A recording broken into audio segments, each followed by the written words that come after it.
From the Fans Talk Podcast family at fanstalkpodcast.com, this is episode 22 of Fans Talk Lucha, and it covers Lucha Underground Season 1, Episode 32, which aired on June 17th, 2015.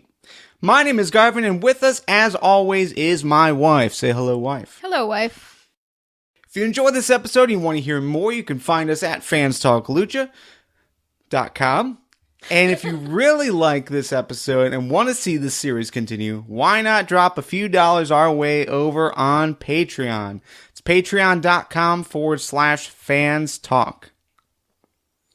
All right, so we weren't sure how to mentally prepare for this week because it was going to be one long match, no segments, 60-minute Iron Man match basically, and yeah, I think you weren't sure how to take it. I think you were preparing for something boring. Yes.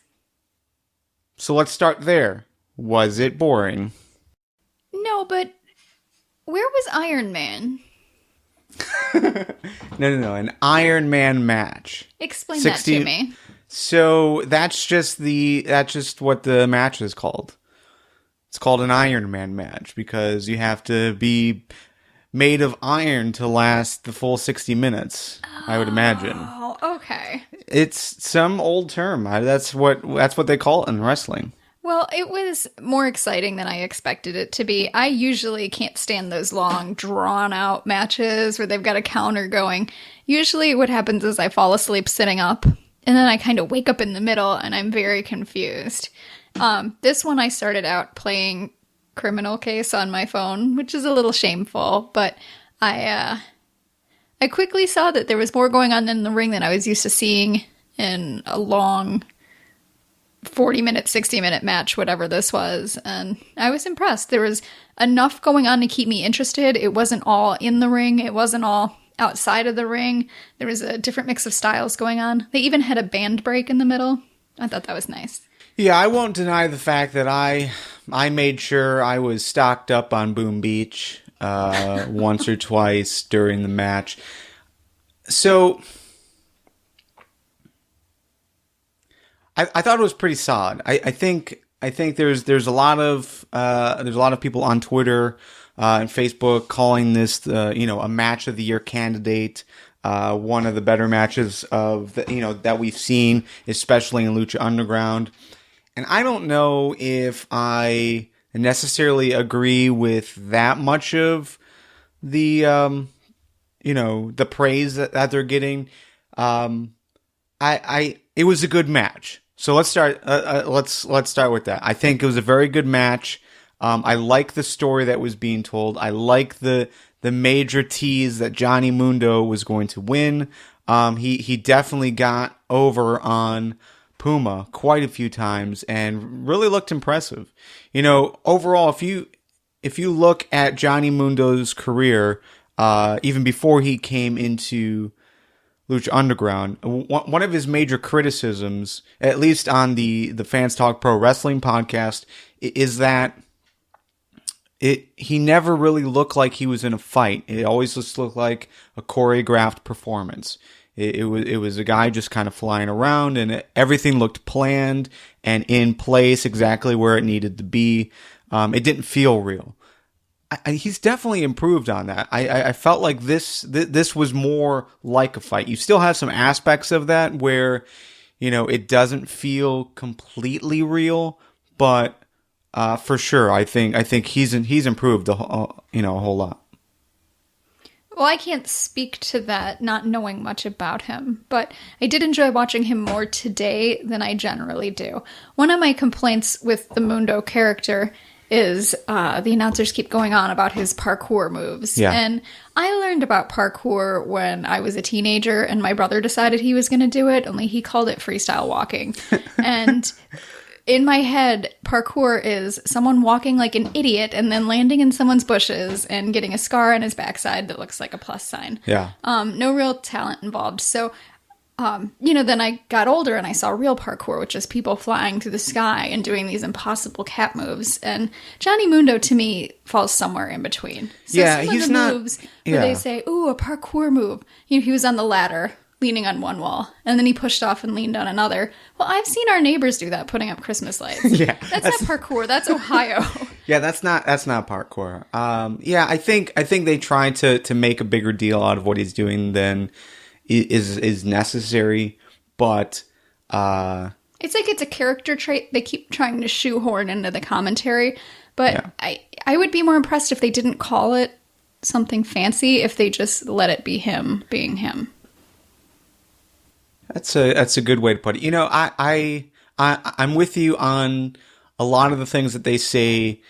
Is because he's so like he has this background of parkour, but what he's doing isn't that. Like when he jumps from the ring and then jumps right onto into the crowd, and he can cling onto the wall. That's sort of more in line of parkour. But haven't we seen other wrestlers do that? And they never shout, "Ooh, parkour." No. It's definitely just attributed to him. No, it is a character trait that they are pushing. So, for sure. The first time I heard them yell it, I thought they said parquet. And I was like, are they seriously New doing sponsor. product placement? Yeah. Okay, so here's the rundown. Prince Puma had the first pin. It was pretty quickly. Mm-hmm. Johnny Mundo had the second pin, the third, fourth, and fifth pin. Prince Puma had the 6th, 7th, 8th, and 9th pin. So Prince Puma wins 5 pins to 4. Are you okay with the result? I am. I think that we kind of knew that Puma was going to win, but I do like that they started him out strong, and then he kind of was a limp ragdoll for the middle. But that really let him rest a little so that he could finish strong. So I think it was good to watch, even though I kind of expected it to end the way it did. It still kept it a little suspenseful. And they did a great job of timing it. I know it's not filmed live, but it was right up to the last 10 seconds or so. Yeah, and you usually see that last 5 minutes as more of like your chaotic finish, where they're both rushing to try to get those last bit of pins. So yeah, I'm also okay with the result. What bothers me though is Prince Puma looked really weak in this match. We did. He barely was able to, outside of the first pin, he was barely able to really make it seem like he was hurting Mundo, or he was putting Mundo in a position to lose. He got maybe 2 pins that way. But otherwise, the end was just mistakes made by Mundo, or El Patron came out. Well, and I think that hurt the match for me, because Patron basically caused Mundo to lose, and I would have rather seen that be a clean finish. Well, I have a kind of a thought of why he was the way he was, and there were 2 notable absences in this Who's match. he? Puma. Okay. Conan was not around. Yeah. And Cueto was not around. I'm very surprised. Usually Cueto's there, grinning, drinking. Yeah, he's peering through his blinds. Making bets. But both of those 2 were notably absent. And I think that is going to come up again in storyline. Conan might say something like, "You were weak without me." Well, this isn't the first time that Conan wasn't there. No, but this is the first time we've seen this kind of match on Lucha Underground. This was a big deal. Sure. I want to say there was another big match that Puma... Maybe it was the last time Puma faced Johnny Mundo that Conan wasn't there. Maybe Conan is Johnny Mundo. No, I don't think so. So we had some good spots. We had Mundo was thrown through a wooden box. I don't think I've ever seen that before. That it was was like a waste of a good box. It was like a crate. It was like a crate that you can buy at Walmart. It was like an old-timey crate. Yeah. Like that you'd get oranges in. Yeah. Or something, mangoes. If you bought a crate of oranges or mangoes. Crowbar. There was a crowbar shot. Mundo hit Puma with a crowbar. Didn't do as much damage as you would think. Yeah, he needs to learn some crowbar skills. Yeah, it knocked him out. That helped him get at least one pin. But yeah, the 4 tables spot. What would you think about that? That is not the first time I've seen it. I recall seeing something like that on a pay-per-view you made me watch. There was a ladder and there were tables and it looked like Jenga. And really, the 4 tables is less impressive to me than just a table because you're not falling as far. So you fall through the first table and it kind of breaks your fall. And then your weight just pushes down the second table. Then you're on top of 2 layers of table. That's not as hardcore as just going through one table. Well, there's a lot more wood around and metal that could hurt you. But physics-wise, no. No, it definitely probably saved the fall a little bit. What it did do, though, was scratch up Mundo's face. Yes. Although part of that was also the guitar shot when they went to the band location. So yeah, I think Mundo got opened up by the guitar. I hope he didn't break the guitar. Oh, well, he did, yes. He broke the guitar over his head. I must have been not paying attention. Oh, man. So, yeah, I thought it was a good match. But overall, probably my least favorite episode of Lucha Underground.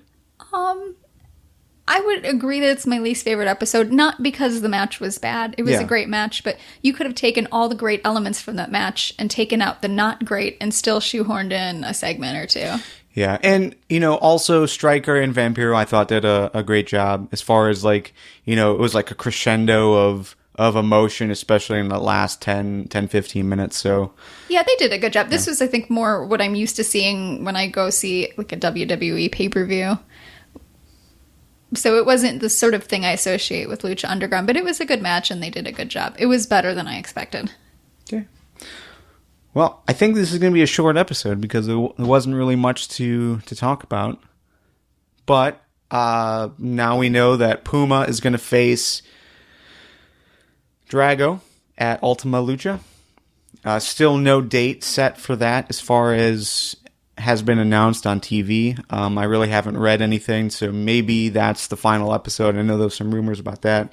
We try not to read anything on the internet about Lucha Underground because, some of this has been taped, months in advance. So, avoid Wikipedia.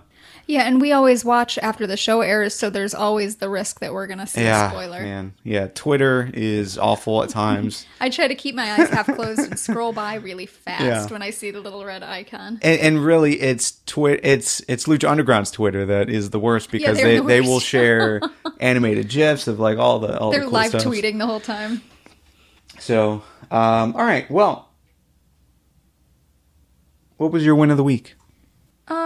I really think it was both wrestlers. I think they did a great job with that kind of stamina. It can't be easy to wrestle with blood streaming into your eyes and down your face. Just the 2 of them did a really great job. Great job, guys.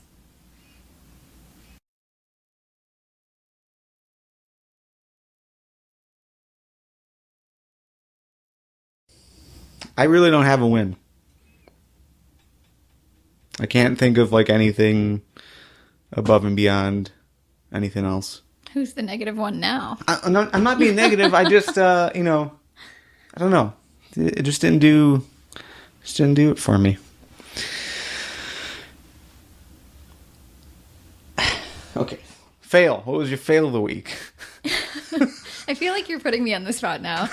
My fail was the episode format. I would have still liked to see a little bit more storyline. Maybe something at the end, like a little tag at the end would have been nice, or more participation from Cueto during the match. That would have broken it up a little for me. Yeah, I think showing Cueto in his office, talking on his cell phone or taking selfies or something to break up the action, I think would have been cool.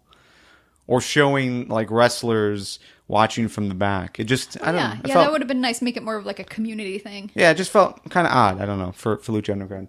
My fail is going to go to El Patron getting involved. I didn't think it was necessary. I think it did disservice to Puma. It wasn't necessary, but it did tie in his little 30-second blurb he had at the very beginning of the episode. I'm surprised that we were surprised when he came in. That should have been obvious. Well, I wasn't necessarily surprised. I was just hoping that he wouldn't, you know. And then we did forget to mention like his mini promo that he cut on both Mundo and Puma, basically saying whoever wins this, Patron is coming. Did you think he looked a little bit like the Fonz when he came out in his tight t-shirt and his jeans? It was a little 50s, you know, the white t-shirt. I forget what kind of pants he was wearing, but yeah, it did Dark feel jeans. Yeah, it did feel 50s, early 60s. He looked great, but I expected him to go, "Ayy," and like finger gun at someone. Hey, but you already knew that. Cigarette tucked up in his sleeve. Also, we got the debut of a new band, Mexican Dubweiser. What did you think? I really liked him. I liked the strong two-step beat. Okay. As you know, I'm a fan. Any final thoughts? Yeah, this was something I was thinking about during the episode, but I didn't want you to shoot me eye daggers of death when I asked you. Do you ever think that Chavo Guerrero sometimes looks like Will Wheaton?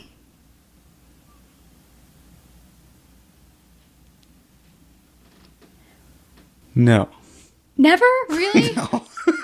Sometimes when they're shooting him a little from underneath, it makes his face more round, and I think, he looks like grown-up Will Wheaton. Grown-up Wheaton. Why did this come into your mind today? Because I saw the chair on the ground, and I thought, oh, what, is Mundo going to turn into Chavo?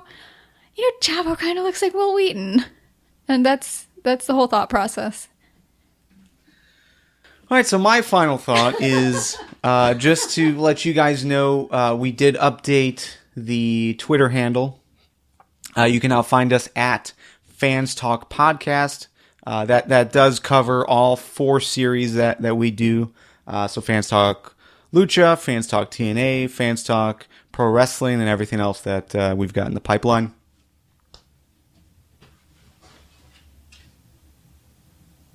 Your mom takes it up the pipeline. Yep. And that's all the time that we have here on this edition of Fans Talk Lucha. But the conversation doesn't have to stop here. You can join us over on YouTube as we continue the conversation with you. You can also find us on Twitter, Facebook, G+, and Instagram. All of those links are available on fanstalklucha.com. See you guys next week. Why are your feet filthy? Were you coal mining?